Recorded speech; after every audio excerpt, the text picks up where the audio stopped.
So we have seen that human consciousness is very interesting thing. In the waking state, when we are awake, during sleep, during dream, or in the deep sleep state, we are always aware. And this consciousness is most important thing. So today we shall try to get into deeper layers to understand the sense of consciousness. तो हमारे spiritual journey में consciousness को समझना बहुत important होता है. कम से कम एक अप्रॉक्सीमेशन के साथ में एक आइडिया होना चाहिए कॉन्शियसनेस के बारे में. जैसा कि हमने देखा कि चाहे हम जागृत अवस्था में हो या ड्रीम स्टेट में हो या डीप स्लीप या स्लीपिंग स्टेट में हो, कॉन्शियसनेस एज अवेयरनेस को हम ऑलवेज फील करते हैं. कभी भी हम कॉन्शियसनेस के एब्सेंस को एक्सपीरियंस नहीं करते हैं. We always experience the presence of the consciousness और we remain with the consciousness. So आइए इस वीडियो में हम देखते हैं कॉन्शियसनेस के ऊपर कुछ और बातें सीखने की कोशिश करते हैं. तो हमने जैसे देखा कि कॉन्शियसनेस या जो सेंस ऑफ अवेयरनेस जो कि हर चारों स्टेज में कॉमन रहती है, उसको हम अपने रियल लाइफ में थोड़ा बहुत उसको हम लोग एक्सपीरियंस कर सकते हैं. जैसे in my understanding awareness is very close, you can say approximation of the consciousness. जैसे आप डार्क रूम में बैठे हैं, आजकल काफ़ी स्टडी भी चल रहा है, डार्क रूम में आप बैठे हैं तो डार्क रूम में you are not able to see anything, but you are highly active, your consciousness, your awareness, आप always you feel a sense of highly awareness. आप बहुत क्राउड वाले रोड में चल रहे हैं, भीड़ भाड़ काफ़ी कुछ है, बहुत सारे लोग हैं, बहुत सारी चीज़ें हो रही है आसपास, left right top. You may not be seeing everything, your sensing instruments may not be seeing everything.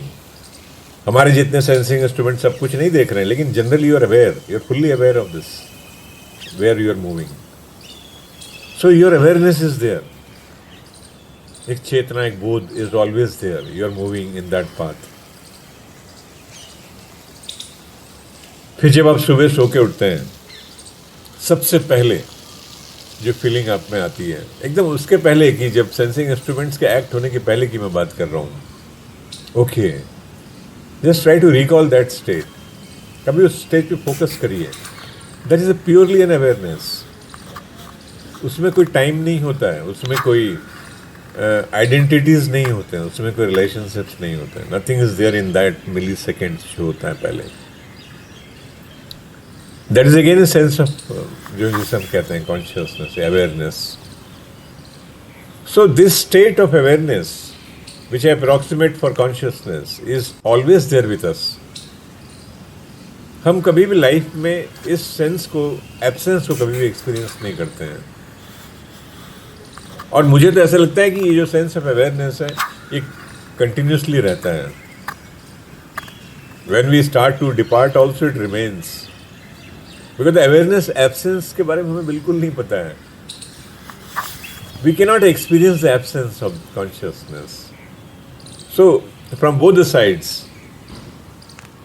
we can see that awareness of consciousness is exactly from where the answer will come out of who am I.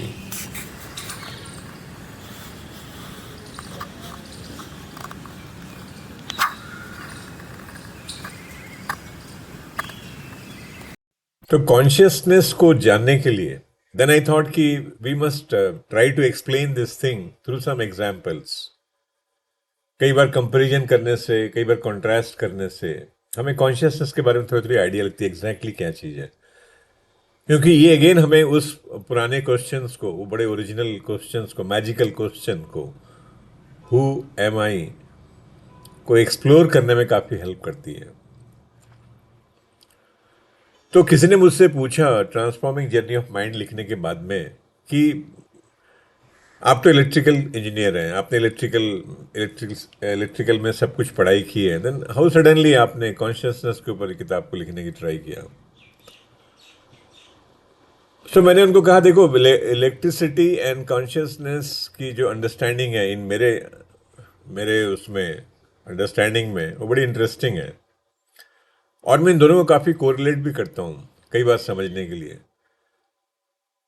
क्योंकि electricity में मुझे अक्सर ऐसा लगता है कि दिखती ही नहीं है कोई चीज़, आई डोंट नो, दिखता नहीं है, समथिंग लाइक दैट। सो हमारे जितने भी थ्योरीज हैं, एक्सप्लेनेशंस हैं, वो जो विजिबिलिटी नहीं है उसके अराउंड मूव होती है वो।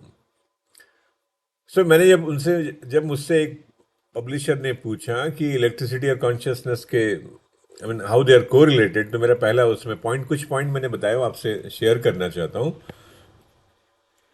जिससे कि हमें एक आइडिया लगे कॉन्शियसनेस के बारे में फिर से। मैंने उनको बताया, देखो इलेक्ट्रिसिटी भी विजिबल नहीं है, इनविजिबल है, and this can not be experience by seeing it, looking at, smelling और ऑल दीज पॉइंट्स। कॉन्शियसनेस भी ऐसी कुछ है, इनविजिबल है, दिखता नहीं है, उसको परसीव नहीं कर सकते, हाँ, लेकिन एक्सपीरियंस कर सकते हैं, दोनों को एक्सपीरियंस कर सकते हैं। फिर मैंने उनको बताया, देखो जैसे एक इलेक्ट्रिसिटी फ्लो होती है, केबल जो आ रहा है जिसके द्वारा मैं आपसे बात कर रहा हूँ, ये सेम इलेक्ट्रिसिटी जब फ्लो होती है अलग अलग टाइप के इक्विपमेंट्स में, आप उदाहरण के लिए लीजिए, कुछ टॉयज हैं, बहुत टाइप के टॉयज हैं, कोई टॉय के चार हाथ पैर हैं, वो कुछ काम कर रहा है, और एक रोबोट है, वो और एक कुछ फंक्शन कर रहा है, एक लाइट फिटिंग है, वो भी उसमें जल रहा है, अलग अलग शेप्स के, साइज के, अलग अलग फंक्शनलिटी के, कितने सारे इक्विपमेंट हैं, सब काम कर रहे हैं अपना अपना, कितने सारे टॉयज हैं जो चल रहे हैं। तो यदि आप देखेंगे इसका जो आउटर अपीयरेंस है, सबके शेप अलग है, साइज अलग है, फंक्शनलिटी अलग है, लेकिन ये सब driven by the same power. So अगर ये जितने भी प्रोडक्ट्स हैं, अगर ये बैठ के आपस में ये डिस्कस करते हैं कि ओके, मैं एग्जैक्टली कौन हूं, मैं और आप तो अलग अलग दिखते हैं, हम दोनों अलग हैं, we are separate, so naturally the level, the knowledge at the sensing instruments level through which we see and we touch the things, सब कुछ अलग अलग लगता है, ऐसा मैं अलग हूँ, आप अलग हैं, ऐसे सब कुछ लगता है। लेकिन कॉन्शियसनेस लेवल भी यदि आप देखेंगे तो सब चीज़ें कनेक्टेड हैं, सब एक ही चीज़ है। तो जो डिज़ाइनर है, जो डिज़ाइन करता है, उसके लिए तो ये सब एक हैं, लेकिन जो उसको एक्सपीरियंस कर रहा है उस डिज़ाइन को, वो आउट ऑफ इग्नोरेंस या लैक ऑफ अवेयरनेस के कारण वो अपने आप को सेपरेट फील होता है। तो electricity is a very solid example of showing the oneness, जो कि हमारे इंडियन स्पिरिचुअलिज्म सेंस में वननेस के बारे में बहुत कुछ बताया गया है। तो ये एग्जैक्टली मैं इसको वननेस के फॉर्म में भी एक्सपेक्ट करता हूं। सो consciousness is also oneness. Second, जैसे आप एक कोयले के पीस को लीजिए, जो कोल इवेंचुअली इलेक्ट्रिसिटी प्रोड्यूस होती है डिफरेंट मीडियम के द्वारा, thermal, hydel, nuclear and various means. तो जब भी मैं कोई इलेक्ट्रिसिटी को एक्सपीरियंस करता हूं, तो that experience will not, it will not reveal me कि इट्स हाइड्रो पावर है का है क्या, थर्मल का है, क्योंकि सब मिक्स होकर चलते हैं ग्रिड में जब वो चलता है एनर्जी। तो अगेन इस प्रकार से इतने सारे पाथवेज हैं इस एनर्जी को लाने के लिए, फ्लो करने के लिए, इतने सारे रास्ते हैं, सब अलग अलग तरीके से, अलग अलग प्रोसेस से निकल के आते हैं, लेकिन सब एक ही हैं इवेंचुअली, उसमें कोई डिफरेंस नहीं। ये दूसरी लर्निंग है, इंटरकनेक्टेडनेस, वननेस हो गया, इंटरकनेक्टेडनेस। और लास्ट पॉइंट था इसमें कि जैसे एक कोयले का टुकड़ा है, कोल, जिसको हम कोयला कहते हैं, जिसको जलाने से एनर्जी बनती है, इलेक्ट्रिसिटी बनती है। तो ये कोल से एनर्जी कन्वर्ट करने का जो प्रोसेस है बहुत कॉम्प्लेक्स होता है। पहले पाउडर है, फिर उसको बर्न होती है, फिर वाटर से स्टीम बनती है, स्टीम से turbine, then generator, then power. तो काफ़ी एक सीक्वेंस है जिसके थ्रू से ये जनरेट होती है। But suppose I can say this coal is same like power, or it is an unit of electricity. I am holding a unit of electricity in my hand. मेरे हाथ में जो कोयला है, एक्चुअली ये दिख तो रहा है कोयला, लेकिन एक्चुअली ये पावर है, इलेक्ट्रिकल पावर, जिसको प्रोसेस मालूम है इसको कन्वर्ट करने का, उसके लिए दोनों चीजें एक ही है। But someone if they are not aware about the process कि कैसे कन्वर्ट होता है कोल इनटू पावर, इसका कोई को रिलेशन है, वो समझ नहीं पाएगा इससे, वो दोनों को अलग अलग दिखेगा। सो जो मैनिफेस्टेड फॉर्म है, जो विजिबल फॉर्म है, और जो अनमैनिफेस्टेड फॉर्म है, बेसिकली दोनों एक जैसे ही हैं, लेकिन उसके बीच में एक प्रोसेस है, वो प्रोसेस से वो कन्वर्ट हो जाता है। तो कॉन्शियसनेस भी ऐसी ही है, अगर हम इस प्रोसेस को समझ लेंगे तो हमें सब चीजें इंटरकनेक्टेड दिखाई देंगी और पूरे प्रोसेस एक दूसरे के अंदर मर्ज कर जाते हैं। जैसे हम सुबह उठ के झाड़ में पानी देते हैं एक पौधे को, हम पानी तो देते हैं, पानी उसकी इनपुट कंडीशंस हैं, कुछ दिन में उसका हाइट बढ़ जाता है।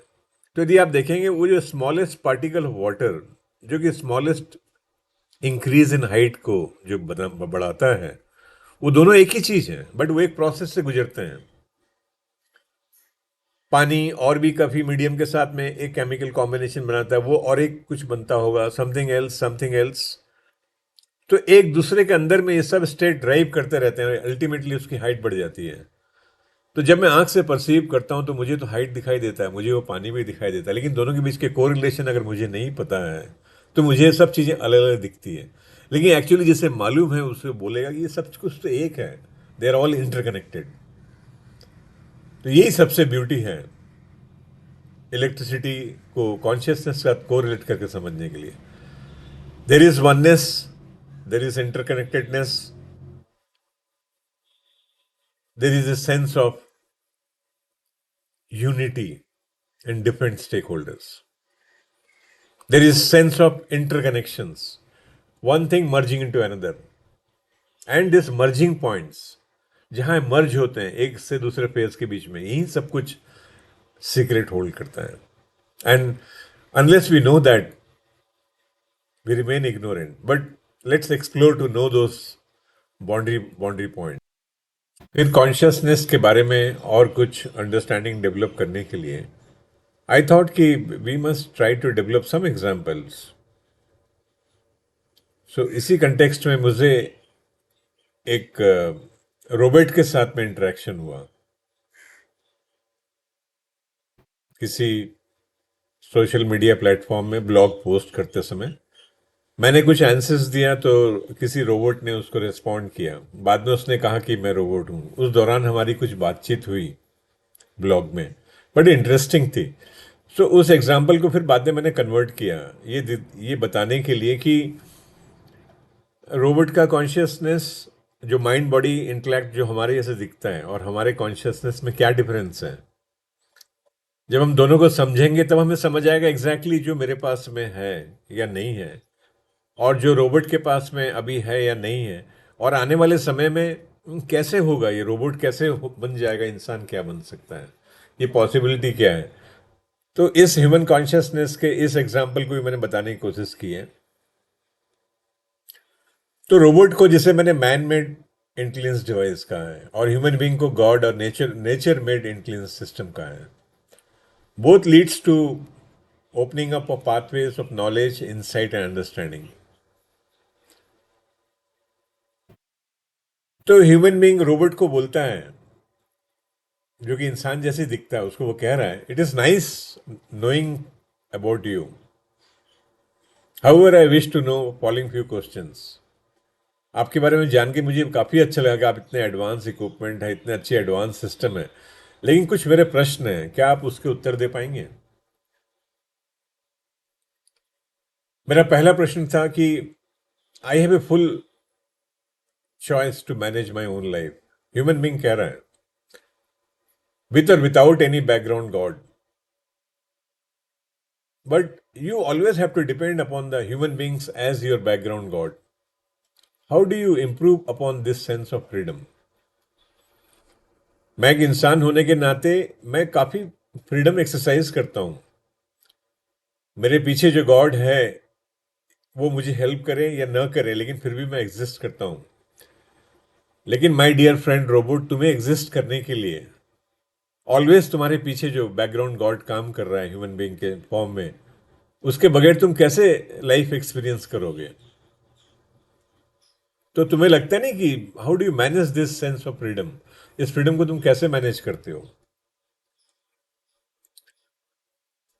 फिर दूसरा प्रश्न इसने पूछा, इंसान ने रोबोट के साथ में, I am always aware of and conscious of my self which never ceases in me, even when I am not doing anything, my no activity state is also full of consciousness awareness.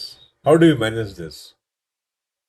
वो कह रहा है कि जब मैं कुछ इंसान कह रहा है कि जब मैं कुछ भी नहीं करता हूं, एकदम शांत चुप रहता हूं, स्टिल साइलेंस में रहता हूं, मैं जब कुछ भी नहीं करता हूं, मैं बहुत एफिशिएंट स्टेट में चला जाता हूं, मेरा माइंड बॉडी, उसकी कैपेसिटी ट्रेमेंडसली बढ़ जाती है जब मैं कुछ नहीं करता हूं, एकदम शांत रहता हूं। लेकिन मेरे प्यारे दोस्त, आप कैसे मैनेज करते हो? क्योंकि तुम्हें तो बहुत अच्छा काम, बहुत अच्छा आउटपुट देने के लिए तुम्हें बहुत ज्यादा काम करना पड़ता है, बहुत ज्यादा एनालिसिस, कंप्यूटेशन, थिंकिंग करनी पड़ती है, तब तुम अपने बेस्ट स्टेज में पहुंचते हो। लेकिन मैं तो अपने बेस्ट स्टेज में कभी कभी बिना कुछ किए ही पहुंच जाता हूं। तुम कैसे मैनेज करते हो इस चीज को? क्योंकि मेरी कैपेबिलिटी, मेरे थॉट्स के एब्सेंस में भी मैं बहुत कैपेबल रहता हूं, लेकिन तुम तो थॉट्स के बगैर कैपेबल नहीं रह पाते हो। जब तक तुम में वो थॉट्स नहीं है, जब तक उस थॉट्स को कोई कन्वर्ट करके डेटा फॉर्म में या एल्गोरिथम फॉर्म में या प्रोग्रामिंग फॉर्म में नहीं डालेगा, तो तुम एक्ट नहीं कर पाओगे। लेकिन मैं तो बिना थॉट के भी एक्ट कर जाता हूँ। उसके बाद वो कहता है, I feel a sense of interconnectedness and oneness with everything in the existence. मैं इस संसार में बहुत सारी चीज़ों से अपने आप को इंटरकनेक्ट फील करता हूँ। जैसे मैं बाकी सब चीज़ों से जुड़ा हुआ हूँ, इंटरकनेक्टेड है सब कॉन्शियसनेस आपस में। तुम इस चीज़ को कैसे करके रियलाइज करते हो? क्या तुम भी ऐसा फील करते हो?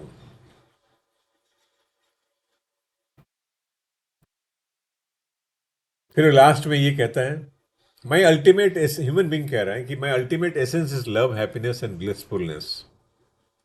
फाइनल जो मेरा स्टेज है, सच्चित आनंद जिसे हम कहते हैं, how do you achieve and celebrate your ultimate state of being? In your ultimate state, you remain most disturbed, always in surrounded with thoughts and actions and programmings. But how do you sense this love, happiness, and blissfulness within you? लास्ट में इंसान robot को कहता है, this is my attempt to make you more beautiful and versatile in time. आने वाले समय में मैं तुम्हें और भी बेहतर बनाना चाहता हूं, but also remind you that still a very long journey before you could reach even close to me. लेकिन मैं तुम्हें यह भी याद दिलाना चाहता हूं कि तुम्हें भी काफी लंबी जर्नी तय करनी है जब तक तुम मेरे पास पहुंच जाओगे। और मैं ये चाहता हूं कि तुम बहुत अच्छे से प्रगति करो, बहुत अच्छी लंबी जर्नी में चलो और मेरे पास आओ। लेकिन बात यह है, प्रॉब्लम यह है कि जब तक तुम मेरे पास आओगे, जब तक मैं तुम्हें एक बहुत अच्छा बना नहीं दूंगा, लेकिन जैसे ही मैं तुम्हें एक बहुत अच्छे एक प्रोडक्ट के फॉर्म में डेवलप करूंगा, तब तक मैं कुछ और बन चुका हूंगा। Maybe possibly when you become a true human being, I may be becoming in the form of the divine, and that precisely is the difference between the consciousness which is working with me and the consciousness of me which has produced you. With this thought, I conclude, and my pranam to Guruji and Purnami Mataji. Thanks you.